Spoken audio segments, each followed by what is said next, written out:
जब से समय की शुरुआत हुई है, पृथ्वी पर लगभग 5 अरब प्रजातियां अस्तित्व में आ चुकी हैं। उनमें से 99.9% विलुप्त हो चुकी है, यानी अब वे मौजूद नहीं है। ये बात चाहे जितनी भी डरावनी लगे, लेकिन विलुप्त होना प्रकृति का ही हिस्सा है। लेकिन क्या ये हमेशा के लिए है? यही सवाल एक अमेरिकी स्टार्टअप ने उठाया है और अब दुनिया में पहली बार इसने एक विलुप्त प्रजाति को वापस लाया है। एक ऐसे भेड़िए की प्रजाति जो कभी उत्तर अमेरिका में सबसे ऊपर के शिकारी के रूप में घूमती थी। मैं बात कर रहा हूं डायर वुल्फ की। यह लगभग 12,500 साल पहले विलुप्त हो गया था, लेकिन अब यह वापस आ चुका है। ऐसा कैसे हुआ और क्या इस डी एक्सटिंक्शन पुनर्जीवन को लेकर आपको उत्साहित होना चाहिए या चिंतित? आइए अगली रिपोर्ट में जानते हैं। यह है डायर वुल्फ की हुंकार। इसे पिछले 12,500 वर्षों से नहीं सुना गया, क्योंकि तभी यह भयानक भेड़िया प्रजाति विलुप्त हो गई थी। लेकिन अब दुनिया में पहली बार यह वापस आ गया है। अमेरिकी बायोटेक कंपनी कोलोसल बायोसाइंसेज ने दावा किया है कि उसने ये मील का पत्थर हासिल किया है। यही कंपनी मैमथ, डोडो और तस्मानियन टाइगर को भी वापस लाने की कोशिश कर रही है।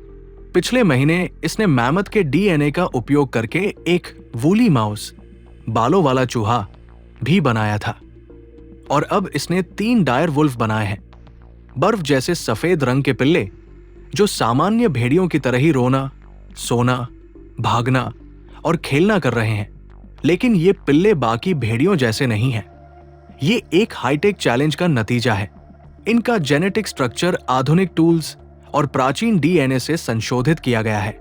डायर वुल्फ का डीएनए, वही जानवर जिसने गेम ऑफ थ्रोन्स में इनोशन डायरस नामक कैनाइन को प्रेरित किया।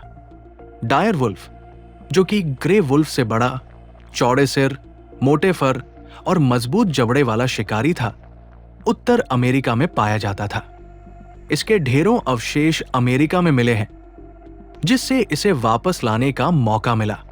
कोलोसल ने 2 डायर वुल्फ के अवशेष, एक 13,000 साल पुराने दांत और एक 72,000 साल पुराने खोपड़ी से डीएनए निकाला।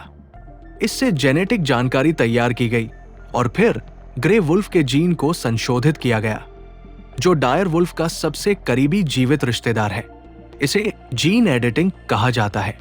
कुछ ग्रे वुल्फ के जीन वेरिएंट को डायर वुल्फ के लक्षणों से बदल दिया गया, जिससे डायर वुल्फ के भ्रूण बने। इन्हें फिर बड़े पालतू कुत्तों, जिन्हें ग्रे वुल्फ से बेहतर समझा जाता है, में प्रत्यारोपित किया गया। नतीजतन अक्टूबर 2024 में 2 नर पिल्ले और जनवरी 2025 में एक मादा पिल्ला पैदा हुए। ये एक वैज्ञानिक उपलब्धि है, लेकिन इसके साथ कई सवाल भी उठ रहे हैं। पहला, क्या ये सच में डी एक्सटिंक्शन है? क्योंकि इनका अधिकांश जीनोम ग्रे वुल्फ का ही है, न कि डायर वुल्फ का। हाँ, ये थोड़ा बहुत जेनेटिकली मॉडिफाइड भेड़िया है। शायद यही सबसे बेहतर है जो हम कर सकते हैं। दूसरा, आलोचक पिल्लों की स्थिति को लेकर चिंतित है। वे सिर्फ 8 वर्ग मीटर क्षेत्र में रह रहे हैं, जो 10 फीट ऊंची बाड़ से घिरा हुआ है। उन पर ड्रोन और सिक्योरिटी गार्ड से निगरानी की जाती है, लेकिन वे अकेले हैं। इस उम्र में उनके माता पिता उन्हें शिकार करना सिखाते, लेकिन उनके पास कोई नहीं है। वैज्ञानिक नहीं जानते कि वे कौन सी बीमारियां पकड़ सकते हैं या वे कैसे प्रजनन करेंगे। जेनेटिक इंजीनियरिंग एक नया क्षेत्र है। भेड़ डॉली को क्लोन किए 30 साल हो चुके हैं, लेकिन आज भी क्लोन किए गए जानवरों में अंगों की खराबी, समय से पहले बूढ़ा होना और इम्यून सिस्टम की समस्याएं देखी जाती हैं। तीसरा, आलोचक डी एक्सटिंक्शन की पूरी अवधारणा पर ही सवाल उठाते हैं। कोलोसल ने 2021 में स्थापना के बाद से अब तक $435 मिलियन से ज्यादा फंडिंग जुटाई है, और ये अकेली कंपनी नहीं है। कई कंपनियां बड़ी रकम जुटा रही हैं ताकि विलुप्त प्रजातियों को वापस लाया जा सके। तो सवाल ये है, क्या यही पैसा उन 47,000 संकटग्रस्त जीवित प्रजातियों को बचाने में लगाया जा सकता था? इसलिए विलुप्त भेड़ियों को फिर से पैदा करना एक वैज्ञानिक सफलता है, लेकिन ये कई जटिलताओं के साथ आता है। अगर इंसान भगवान बनने की कोशिश कर रहे हैं, तो उन्हें उम्मीद करनी चाहिए कि आलोचक बस भेड़िया भौंक रहे हैं, न कि किसी गंभीर खतरे की चेतावनी दे